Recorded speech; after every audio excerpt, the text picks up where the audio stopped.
Friends, എല്ലാവർക്കും online ക്ലാസ്സിലേക്ക് സ്വാഗതം. ഇന്ന് നമ്മൾ ഡിസ്കസ് ചെയ്യുന്നത് 6ാം ക്ലാസ്സിലെ അടിസ്ഥാന പാഠാവലിയിലെ ആദ്യത്തെ യൂണിറ്റാണ്. ആദ്യത്തെ യൂണിറ്റിലെ മനസ്സ് തുറക്കം എന്നാണ് യൂണിറ്റിൻ്റെ പേര്. അതിൽ സ്വന്തം ഭാഷ എന്ന പാഠഭാഗത്തിൻ്റെ മുഴുവൻ പ്രവർത്തനങ്ങളും നമ്മൾ ചെയ്തിട്ടുണ്ട്. അതേപോലെ മാതൃഭാഷ നമ്മെ ചേർത്തുന്നു, ഇതിൻ്റെയും നമ്മൾ ചെയ്തതാണ്. അതേപോലെ അടിസ്ഥാന പാഠാവലി, മാത്സ്, മലയാളം, ഇംഗ്ലീഷ് തുടങ്ങിയ എല്ലാ സബ്ജക്റ്റിൻ്റെയും വീഡിയോസ് ഓൺലൈൻ ക്ലാസ് എന്ന ഈ ചാനലിൽ അപ്ലോഡ് ചെയ്തിട്ടുണ്ട്. കൂടാതെ ഇംഗ്ലീഷിൻ്റെ യൂണിറ്റ് ടെസ്റ്റ്, ഫസ്റ്റ് ചാപ്റ്ററിൻ്റെ unit test names and names, നമുക്ക് ഓണപ്പരീക്ഷയ്ക്ക് വരാൻ ചാൻസ് ഉള്ള ചോദ്യങ്ങളാണ് കൊടുത്തിരിക്കുന്നത്. ആ ഒരു മോഡൽ ക്വസ്റ്റ്യൻ പേപ്പറാണ്. അതേപോലെ നിങ്ങൾക്ക് ഓരോ ചാപ്റ്റർ കഴിഞ്ഞാലും യൂണിറ്റ് ടെസ്റ്റ് ഉണ്ടാവും. അപ്പോൾ ആ യൂണിറ്റ് ടെസ്റ്റിന് നിങ്ങൾക്ക് പ്രിപ്പയർ ചെയ്യാനും ആ ഒരു മോഡൽ ക്വസ്റ്റ്യൻ പേപ്പർ സഹായകരമാകും. അതിൻ്റെ ലിങ്ക് ഡിസ്ക്രിപ്ഷൻ ബോക്സ് കൊടുക്കാം, അല്ലെങ്കിൽ പ്ലേലിസ്റ്റ് ചെക്ക് ചെയ്യുക. ക്ലാസ്സസ് ഇംഗ്ലീഷിൻ്റെ പ്ലേലിസ്റ്റിലുണ്ട് യൂണിറ്റ് ടെസ്റ്റിൻ്റെ മോഡൽ ക്വസ്റ്റ്യൻ പേപ്പർ ഉത്തരസഹിതമാണുള്ളത്. അപ്പോൾ നമ്മൾ ഇന്ന് ഡിസ്കസ് ചെയ്യുന്നത് തായ്മൊഴി പീലികൾ എന്ന പാഠഭാഗമാണ്. മാതൃഭാഷയെക്കുറിച്ചുള്ള ഒരു പാഠഭാഗമാണ്. ഒരു കവിതാ രൂപത്തിലുള്ളതാണ് ഈ ഒരു പാഠഭാഗം.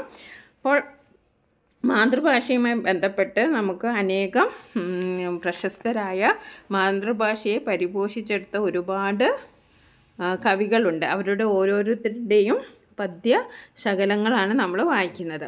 അപ്പോൾ അതിൻ്റെ ഇൻട്രഡക്ഷനായിട്ട് ആദ്യം നോക്കൂ. സ്നേഹത്തിൻ്റെ ഭാഷയാണ് മാതൃഭാഷ.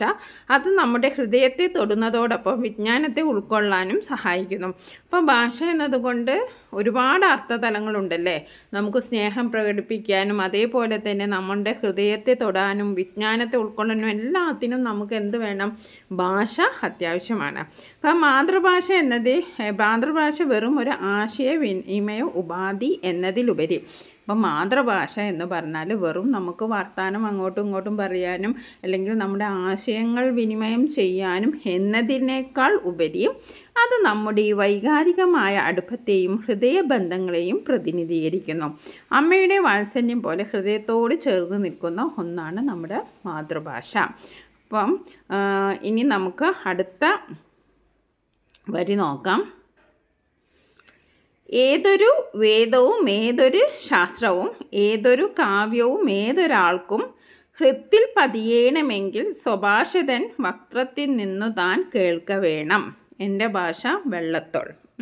അപ്പോൾ ഇതിലെന്താണ് പറയുന്നത്? ഏതൊരു വേദവും ഏതൊരു ശാസ്ത്രവും ഏതൊരു കാവ്യവും ഏതൊരാൾക്കും ഹൃദയത്തിൽ പതിയണമെങ്കിൽ, വക്ത്രം എന്ന് പറഞ്ഞാൽ മുഖത്തിൽ നിന്ന്, സ്വഭാഷതൻ വക്ത്രത്തിൽ നിന്ന് താൻ കേൾക്ക വേണം. നമുക്ക് നോക്കാം. വെള്ളത്തോൾ നാരായണ മേനോൻ്റെ എൻ്റെ ഭാഷ എന്ന കവിതയിൽ ഏതൊരു വേദവും ഏതൊരു ശാസ്ത്രവും ഏതൊരു കാവ്യവും ഏതൊരാൾക്കും ഹിത്തിൽ പതിയണമെങ്കിൽ സ്വഭാഷതൻ വക്ത്രത്തിൽ നിന്ന് താങ്കൾക്ക് വേണം എന്ന വരികൾ മാതൃഭാഷയുടെ അമൂല്യമായ സ്ഥാനത്തെയും പ്രാധാന്യത്തെയും അനാവരണം ചെയ്യുന്നു. അറിവ് നേടുന്നതിനും ഉൾക്കൊള്ളുന്നതിനും മാതൃഭാഷയ്ക്കുള്ള അതുല്യമായ പങ്കിനെയാണ് ഈ വരികളിലൂടെ കവി എടുത്തു കാണിക്കുന്നത്. മാതൃഭാഷ കേവലം ആശയവിനിമയത്തിനുള്ള ഒരു ഉപാധി മാത്രമല്ല, അത് ഒരു ജനതയുടെ സംസ്കാരം, പാരമ്പര്യം, ചരിത്രം എന്നിവയുടെ വാഹകനാണ്. നമ്മുടെ ചിന്തകളെയും ലോകവീക്ഷണത്തെയും രൂപപ്പെടുത്തുന്നതിന് മാതൃഭാഷ നിർണായക പങ്ക് വഹിക്കുന്നു. അതുകൊണ്ടാണ് ഏറ്റവും സങ്കീർണമായ വിഷയങ്ങൾ പോലും മാതൃഭാഷയെ പഠിക്കുമ്പോൾ അത് എളുപ്പത്തിൽ മനസ്സിലാക്കാനും ഓർമ്മയിൽ സൂക്ഷിക്കാനും സാധിക്കുന്നത്. ചുരുക്കത്തിൽ വെള്ളത്തോളിൻ്റെ ഈ വരികൾ മാതൃഭാഷ കേവലം ഒരു ഭാഷയല്ലെന്നും അത് അറിവിൻ്റെയും സംസ്കാരത്തിൻ്റെയും ആത്മാവാണെന്നും നമ്മെ ഓർമ്മിപ്പിക്കുന്നു. ഹൃദയത്തെ തൊടുകയും അറിവിനെ പൂർണ്ണമാക്കുകയും ചെയ്യുന്ന ശക്തിയാണ്. അപ്പോൾ ഭാഷയെക്കുറിച്ച് വെള്ളത്തോൾ നാരായണ മേനോൻ പറഞ്ഞത് നിങ്ങൾക്ക് മനസ്സിലായല്ലോ. ഇനി നമുക്ക് അടുത്ത ഒരു പദ്യശകലം വായിക്കാം. ഭാഷ പ്രയോഗിക്കുമ്പോൾ ശ്രദ്ധിക്കേണ്ട കാര്യങ്ങളെക്കുറിച്ചാണ് കുഞ്ചൻ നമ്പ്യാർ പറയുന്നത്. അദ്ദേഹത്തിൻ്റെ പഞ്ചേതോപാഖ്യാനം എന്ന പറയന്തുള്ളൽ എന്ന കവിതയിൽ നിന്ന് എടുത്തതാണ്. എന്താണ് കുഞ്ചൻ നമ്പ്യാർ പറയുന്നത്? മാധുര്യ ഗുണങ്ങളും അക്ഷര വ്യക്തിയും വേണം. സാധുത്വം പദങ്ങൾക്കും സതതം സംഭവിക്കണം. ബോധിപ്പിപ്പതിനുള്ള കുശലത്വം അതും വേണം. ബോധമുള്ളവർക്കുള്ളിൽ ബഹുമാനം വരുത്തേണം. ഓക്കെ, അതായത് സംസാരിക്കുമ്പോൾ കേൾക്കാൻ നല്ല ശബ്ദവും മാധുര്യവും, വാക്കുകൾ വ്യക്തമായിരിക്കുകയും വേണം. പറയുന്ന വാക്കുകൾ ലളിതമായിരിക്കണം. കാര്യങ്ങൾ മറ്റുള്ളവരെ മനസ്സിലാക്കാൻ കഴിവുണ്ടായിരിക്കണം. ഇങ്ങനെയൊക്കെ സംസാരിച്ചാൽ മാത്രമേ വിവരമുള്ളവർക്ക് നമ്മളോട് ബഹുമാനം തോന്നൂ. ബോധമുള്ളവർക്കുള്ളിൽ ബഹുമാനം വരുത്തണം. അപ്പോൾ നമുക്ക് സംസാരിക്കുമ്പോൾ എന്തൊക്കെ കാര്യങ്ങൾ ശ്രദ്ധിക്കണം എന്നാണ് പറയുന്നത്. അപ്പോൾ സംസാരിക്കുമ്പോൾ കേൾക്കാൻ നല്ല ശബ്ദം വേണം. അതേപോലെ തന്നെ നമ്മുടെ വ്യക്തി വേണം. അക്ഷരത്തിന് നല്ല വ്യക്തത വേണം. സാധുത്വം പദങ്ങൾക്കും സതതം സംഭവിക്കണം. പറയുന്ന വാക്കുകൾ നല്ല ലളിതമായിരിക്കണം. ബോധിപ്പിപ്പതിനുള്ള കുശലം അതും വേണം. അത് നമ്മൾ കാര്യങ്ങൾ പറയുമ്പോൾ അത് മറ്റുള്ളവർക്ക് മറ്റുള്ളവർക്ക് അത് മനസ്സിലാവണം. ആ രീതിയിൽ നമ്മൾ കാര്യങ്ങൾ അവതരിപ്പിക്കണം. ഓക്കെ, അതാണ് കുഞ്ചൻ നമ്പ്യാർ പറഞ്ഞത്. ഇനി അടുത്ത പാഠഭാഗം എന്ന് പറഞ്ഞാൽ കുട്ടിക്കാലത്ത് ഭാഷ എഴുതി പഠിക്കാൻ പോയ അനുഭവം ഓർത്തെടുക്കുന്നതാണ് അടുത്ത കവിതാഭാഗം. അക്ഷരങ്ങൾ. പാലാ നാരായണ നായരുടെ അക്ഷരങ്ങൾ. എന്നും ഓർമ്മയിൽ തങ്ങി നിൽക്കുന്നു ബാല്യത്തിൻ്റെ കിന്നരി തലപ്പാവ് ചൂടിയ കിനാവുകൾ. ഹരിശ്രീ കുറിക്കുവാൻ പള്ളിമേടയിലേക്ക് വരവും പോക്കും വഴിതെറ്റിയ നേരം പോക്കും. അക്ഷരം വരൻ എന്നും തേയുന്ന വിരൽ തുമ്പും കക്ഷത്തിൽ ഇടുക്കിയ തടുക്കും വാറോലയും ഇടവപ്പേമാരി തടയാൻ പനയോലക്കുടയും കുചേലൻ്റെ കുട്ടികളായി ഞങ്ങൾ. അപ്പോൾ കുട്ടിക്കാലത്ത് ഭാഷ പഠിക്കാൻ പോയ അനുഭവമാണ് അക്ഷരങ്ങൾ എന്ന കവിതയിലൂടെ പാലാ നാരായണൻ നായർ നമ്മളോട് പങ്കുവയ്ക്കുന്നത്. എന്തൊക്കെയാണ് പറയുന്നത്? ഇന്നും ഓർമ്മയിൽ തങ്ങി നിൽക്കുന്നു ബാല്യത്തിൻ്റെ കിന്നരി തലപ്പാവ് ചൂടിയ കിനാവുകൾ. ഹരിശ്രീ കുറിക്കാൻ, അതായത് അക്ഷരം പഠിക്കാൻ പള്ളിമേടയിലേക്ക് പോയതും ആ പോക്കും വരവും, അതേപോലെ വഴിതെറ്റിയ നേരം പോക്കും. അക്ഷരം വരൻ എന്നും തേയുന്ന വിരൽ തുമ്പും, അതായത് എഴുതി തേയുന്ന വിരൽ തുമ്പും. കക്ഷത്തിലിടുക്കിയ തടുക്കും വാറോലയും, അന്ന് എഴുതാൻ ഉപയോഗിക്കുന്ന സാമഗ്രികളാണ്. ഇന്ന് പുസ്തകം ഉള്ളതുപോലെ ഉള്ളതാണ്. ഇടവപ്പേമാരിയെ തടയാൻ പനയോലക്കുടയും. ഇന്നത്തെ പോലെ കുടയൊന്നുമില്ല. അപ്പോൾ മഴ പെയ്യുമ്പോൾ പനയോലക്കുടയാണ്. കുചേലൻ്റെ കുട്ടികളായി ഞങ്ങൾ.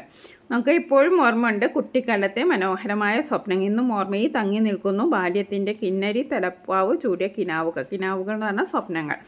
എഴുതാൻ പള്ളിക്കൂടത്തിലേക്ക് പോയതും വന്നതും. അതാണ് ഹരിശ്രീ കുറിക്കാൻ പള്ളിമേടയിലേക്ക് ഉള്ള വരവും പോക്കും എന്നതുകൊണ്ട് ഉദ്ദേശിക്കുന്നത്. പഠിക്കാൻ പള്ളിക്കൂടത്തിലേക്ക് പോയതും വന്നതും. വഴിയിൽ കൂട്ടുകാരുമായി കളിച്ചതും ചിരിച്ചതും. എഴുതി വിരൽത്തുമ്പ് തേന് പോയതും. പുസ്തകത്തിന് പേര് ഓല എഴുതിയ കെട്ടുകളും കക്ഷത്ത് വെച്ച് പോയതും. ഇടവപ്പാതിലെ മഴയിൽ നിന്ന് രക്ഷപ്പെടാൻ പനയോല കൂടെ ചൂടിയതും. ഇത്രയും കാര്യങ്ങളാണ് അക്ഷരങ്ങൾ എന്ന കവിതയിലൂടെ പാലാ നാരായണൻ നായർ നമ്മളോട് പങ്കുവയ്ക്കുന്നത്. ഇനി അടുത്തത് പഞ്ചവർണ്ണക്കിളി ഒളപ്പമണ്ണയുടെ രചനയാണ്. ഓക്കെ, മലയാളത്തിൻ്റെ പഞ്ചവർണ്ണക്കിളിയെക്കുറിച്ചുള്ള കവിതാഭാഗം വായിക്കും. കവിതയെ പച്ചച്ചിറകുള്ള നീ മഴവില്ലിൻ കഴുത്തുമായിട്ടൊറ്റയ്ക്കിവിടെ പറന്നെത്തി. കാനിര കൊമ്പത്തെത്ര വന്നിരുന്നു കിളി കാരുണ്യാമൃതഗംഗ ചോരുന്ന കണ്ടത്തോടെ. അക്കഴുത്തിലെ നാനാവർണ്ണവും നറുനീരിനുൾക്കുള്ളി രൊലിയും ചേർന്നിന്നും ഈ മലയാളം മധുരിക്കുമീ പച്ചക്കിളി നിൻ കൊക്കാഴ്ത്തുന്ന മലരും കനിയും മുൾ തേനുമീ മലയാളം. ഓക്കെ, പഞ്ചവർണ്ണക്കിളി, അതായത് പഞ്ചവർണ്ണക്കിളിയോടാണ് നമ്മൾ മലയാള ഭാഷയെ ഉപമിക്കുന്നത്. കവിതയെ പച്ചച്ചിറകുള്ള നീ മഴവിലും കഴുത്തുമായി ഒറ്റയ്ക്ക് ഇവിടെ പറന്നെത്തി. ഇവിടെ എന്താണ് ഉദ്ദേശിക്കുന്നത്? ഇവിടെ കവി കിളിയെ നേരിട്ട് കവിത എന്ന് സംബോധന ചെയ്യുന്നു. ഇത് കവിതയും കിളിയും തമ്മിലുള്ള വേർപെടുത്താനാവാത്ത ബന്ധമുണ്ടെന്ന് സൂചിപ്പിക്കുന്നു. കിളിയുടെ പച്ചച്ചിറക് പ്രകൃതിയുടെ പച്ചപ്പിനെയും പുതുമയെയും ഓർമ്മിപ്പിക്കുന്നു. മഴവില്ലിൻ കഴുത്ത് എന്ന പ്രയോഗം കിളിയുടെ വർണ്ണപ്പകിട്ടും സൗന്ദര്യവും എത്രമാത്രം വർണ്ണനാതീതമാണെന്ന് കാണിക്കുന്നു. മഴവില്ല് പോലെ വിവിധ വർണ്ണങ്ങളാ മനോഹരമാണ് കവിതയും ഭാഷയും. ഒറ്റയ്ക്കിവിടെ പറന്നെത്തി എന്നത് ഈ കവിതയുടെ അല്ലെങ്കിൽ ഭാഷയുടെ തനത് സ്വഭാവത്തെയും അതിൻ്റെ സ്വയംഭൂവായ വരവിനെയും സൂചിപ്പിക്കുന്നു.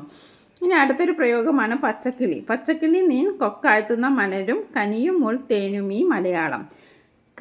കൊക്കാഴ്ത്തുന്ന മലരും കനിയും ഉൾത്തേനും എന്ന പ്രയോഗം വളരെ മനോഹരമായ ഒരു രൂപകമാണ്. കിളി പൂക്കളിൽ നിന്നും കനികളിൽ നിന്നും തേൻ നുകർന്ന് മധുരം നൽകുന്നത് പോലെ കവിത അഥവാ ഭാഷ അറിവിൻ്റെയും വിജ്ഞാനത്തിൻ്റെയും മധുരം ഉൾക്കൊണ്ട് നമുക്ക് പകർന്നു തരുന്നു. ഇത് ഭാഷയുടെ പോഷണശേഷിയെയും ആഴത്തിലുള്ള അറിവിനെയും സൗന്ദര്യത്തെയും സൂചിപ്പിക്കുന്നു. പച്ചക്കിളി എന്ന ആവർത്തനം അതിന് ഊന്നൽ നൽകുന്നു.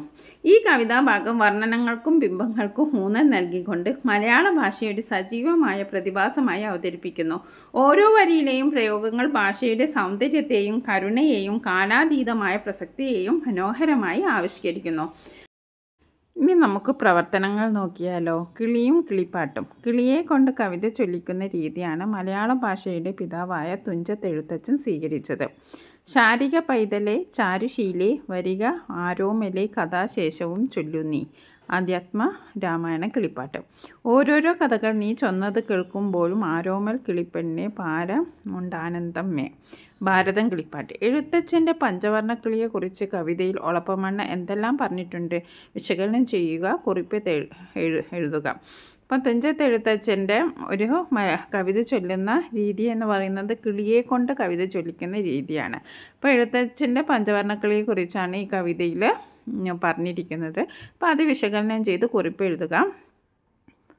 ഓക്കെ. മലയാളത്തിന് മാധുര്യവും സൗന്ദര്യവും നൽകിയ പല നിറങ്ങളിലുള്ള കിളിയെക്കുറിച്ചാണ് പഞ്ചവർണ്ണ കിളി എന്ന കവിതയെ ഒളപ്പമണ്ണ സൂചിപ്പിക്കുന്നത്. ഒളപ്പമണ്ണയുടെ കവിതയിൽ പഞ്ചവർണ്ണ കിളിയായി വർണ്ണിക്കുന്നത് കവിതയെയാണ്. പച്ച ചിറകും മഴവില്ലിൻ്റെ കഴുത്തും കവിതയുടെ സൗന്ദര്യത്തെ സൂചിപ്പിക്കുന്നു. മലയാള കവിതയാകുന്ന പഞ്ചവർണ്ണ കിളിയെ കവി തുഞ്ചൻ പറമ്പിലെ കാഞ്ഞിര കൊമ്പിലത്താണ് ഇരുത്തിയിരിക്കുന്നത്. തുഞ്ചൻ പറമ്പിലെ കാഞ്ഞിരം പോലും മധുരിക്കുമെന്നാണ് കാവ്യസങ്കല്പം. കവിതയുടെ ചരിത്രപരമായ സ്ഥാനവും ഇവിടെ സൂചിപ്പിക്കുന്നു. പഞ്ചവർണ്ണ കിളിയുടെ വർണ്ണങ്ങൾ മലയാള കവിതയുടെ വൈവിധ്യത്തെ സൂചിപ്പിക്കുന്നു. വ്യത്യസ്ത ഭാവങ്ങൾ, അതായത് ഭക്തി, കാരുണ്യം, പ്രണയം, വിരഹം, വ്യത്യസ്ത താളങ്ങളും ഭാവനകളും പ്രമേയങ്ങളും ഉൾക്കൊള്ളുന്നതാണ് മലയാള കവിത. കവിതയുടെ ഒഴുക്ക് നിർണ്ണയിക്കുന്നത് ഭാവവും താളവും ഈണവുമാണ്. മലയാള കവിത മധുരമുള്ളതായി മാറുമ്പോഴാണ്. ഭാവാനുസൃതമായ ഈണവും താളവും ഭാവനയും ചേരുമ്പോഴാണ്. കവിതയാകുന്ന പഞ്ചവർണ്ണ കിളി ഭാഷയാകുന്ന ഫലവും തേനും ആസ്വദിച്ച് ഭാവനാകാശത്തിലൂടെ പാറിപ്പറന്നുകൊണ്ടിരിക്കുന്നു. ഒളപ്പമണ്ണയുടെ കവിതയിൽ എഴുത്തച്ഛൻ്റെ കിളി മലയാള ഭാഷയുടെ പ്രതീകമാണ്. പച്ച ചിറകുള്ള ഈ കിളി മഴവില്ലും കഴുത്തുമായിട്ടാണ് പറന്നെത്തിയത്. കവിത പോലെ മനോഹരമായി. വിഷമുള്ള കാനരക്കൊമ്പിലിരുന്നിട്ടും അതിൻ്റെ കണ്ടത്തിൽ നിന്ന് കാരുണ്യത്തിൻ്റെ അമൃതഗംഗമാണ് ഒഴുകിയത്. ഇത് പ്രതിസന്ധികളിലും മലയാളം നന്മയുടെ പ്രകാശമായി നിലകൊള്ളുന്നു എന്ന് സൂചിപ്പിക്കുന്നു. കിളിയുടെ കഴുത്തിലെ പല നിറങ്ങളും പാട്ടിലെ മധുര ശബ്ദവും മലയാളത്തിന് ഇന്നും മാധുര്യം നൽകുന്നു. എഴുത്തച്ഛൻ കിളിയെ കൊണ്ട് കഥകൾ ചൊല്ലിപ്പിച്ചതിലൂടെയാണ് മലയാളം സമ്പന്നമായത്. ശാരിക പൈതലെ കഥാശേഷവും ചൊല്ലുന്നീ എന്ന് രാമായണത്തിൽ എഴുത്തച്ഛൻ കിളിയോട് പറയുന്നു. കിളി കഥകൾ പറയുമ്പോൾ തനിക്ക് അളവറ്റ ആനന്ദം ലഭിക്കുന്നു എന്നും കവി പറയുന്നു. അങ്ങനെ എഴുത്തച്ഛൻ്റെ കിളി മലയാള ഭാഷയുടെ സൗന്ദര്യത്തെയും അറിവിനെയും പ്രതിനിധീകരിക്കുന്നു. കിളി നൽകിയ മധുരം പോലെ മലയാളം ഇന്നും നമ്മെ പോഷിപ്പിക്കുന്നു, ആനന്ദിപ്പിക്കുന്നു. അപ്പോൾ നിങ്ങളിത് നല്ലവണ്ണം വായിക്കുക. നിങ്ങൾക്ക് ഇതിൽ നിന്ന് കിട്ടിയ ഒരു മാതൃകാ ഉത്തരം മാത്രമാണ്. നിങ്ങൾ നിങ്ങളുടേതായ രീതിയിൽ എഴുതാൻ ശ്രമിക്കുക. ഇനി അടുത്തത് എൻ്റെ മലയാളം. കവിതാഭാഗങ്ങൾ വായിച്ചുള്ളവയിൽ സൂചിപ്പിച്ചിട്ടുള്ള മാതൃഭാഷയുടെ സവിശേഷതകൾ, മഹത്വം, പ്രാധാന്യം തുടങ്ങിയവ കണ്ടെത്തി ചർച്ച ചെയ്യുക. എൻ്റെ മലയാളം എന്ന വിഷയത്തിൽ ഒരു ഉപന്യാസം എഴുതുക. ഇനി അടുത്തത് നമുക്ക് ഉപന്യാസം നോക്കാം. ഉപന്യാസത്തിന് നിങ്ങൾ ഹെഡിങ് കൊടുക്കണം. എൻ്റെ ഭാഷ അല്ലെങ്കിൽ മാതൃഭാഷയുടെ സവിശേഷതവും മഹത്വവും എന്ന് നിങ്ങൾ ഹെഡിങ് കൊടുക്കുക. സ്നേഹത്തിൻ്റെ ഭാഷയാണ് മാതൃഭാഷ എന്ന പ്രസ്താവനയോടെ തുടങ്ങുന്ന കുറിപ്പ് മലയാളം നമ്മുടെ വികാരവുമായി എത്രമാത്രം ഇഴചേർന്നിരിക്കുന്നു എന്ന് വ്യക്തമാക്കുന്നു. അമ്മയുടെ വാത്സല്യം പോലെ ഹൃദയത്തെ തൊടാൻ മാതൃഭാഷയ്ക്ക് കഴിയും. വള്ളത്തോളിൻ്റെ വാക്കുകൾ ഈ ആശയത്തിന് കൂടുതൽ ശക്തി പകരുന്നു. ഭാഷ എങ്ങനെ ഉപയോഗിക്കണം എന്നതിനെക്കുറിച്ച് കുഞ്ചൻ നമ്പ്യാരുടെ വാക്കുകൾ ഭാഷയുടെ പ്രയോഗക്ഷമതയെയും സൗന്ദര്യത്തെയും ഓർമ്മിപ്പിക്കുന്നു. മാധുര്യ ഗുണങ്ങളും വ്യക്തതയും വേണം. സാധുത്വം പദങ്ങൾക്കും സതതം സംഭവിക്കണം എന്ന് അദ്ദേഹം പറയുന്നു. ഭാഷയ്ക്ക് വ്യക്തതയും മധുരവും ലാളിത്യവും വേണം. ആശയങ്ങൾ വ്യക്തമായി മറ്റുള്ളവരിലേക്ക് എത്തിക്കാൻ കഴിയണം. ഇങ്ങനെ സംസാരിച്ചാലേ കേൾക്കുന്നവർക്ക് ബഹുമാനം തോന്നും. ഈ ഭാഷ വെറുമൊരു സംസാരോപാധിയല്ല. പാലാ നാരായണ നായരുടെ അക്ഷരങ്ങൾ എന്ന കവിത മാതൃഭാഷ പഠിക്കാൻ നാം കടന്നുപോയ വഴികളുടെ ഓർമ്മപ്പെടുത്തലാണ്. ഇന്നും ഓർമ്മയെ തങ്ങി നിൽക്കുന്നു ബാല്യത്തിൻ്റെ കിന്നരി തലപ്പാവുകൾ ചൂടിയ കിനാവുകൾ എന്ന് തുടങ്ങുന്ന വരികൾ അക്ഷരം എഴുതി വിരൽത്തുമ്പ് തേയുന്നതും വാറോലയും പനയോലക്കുടയുമായി സ്കൂളിലേക്ക് പോയതും ഒരു കാലഘട്ടത്തിൻ്റെ പഠന രീതിയുടെ ചിത്രീകരണമാണ്. ഇത് മാതൃഭാഷ പഠിച്ചെടുക്കാൻ നമ്മുടെ പൂർവികർ അനുഭവിച്ച ത്യാഗങ്ങളെയും കഷ്ടപ്പാടുകളെയും ഓർമ്മിപ്പിക്കുന്നു. എളുപ്പമണ്ണയുടെ പഞ്ചവർണ്ണ കിളി എഴുത്തച്ഛൻ്റെ കിളിപ്പാട്ട് പ്രസ്ഥാനത്തിലൂടെ മലയാളത്തിന് ലഭിച്ച സാഹിത്യപരമായ സമ്പന്നതയെയും സൗന്ദര്യത്തെയും പ്രകീർത്തിക്കുന്നു. കാനിര കൊമ്പത്ത് എത്ര വന്നിരുന്നു കിളി കാരുണ്യ അമൃതം ഗംഗ ചോരുന്ന കണ്ടത്തോടെ എന്ന വരിയിൽ പ്രതിസന്ധികൾക്കിടയിലും കവിത സ്നേഹത്തിൻ്റെയും ദയയുടെയും അമൃത് വർഷിച്ചു എന്ന് പറയുന്നു.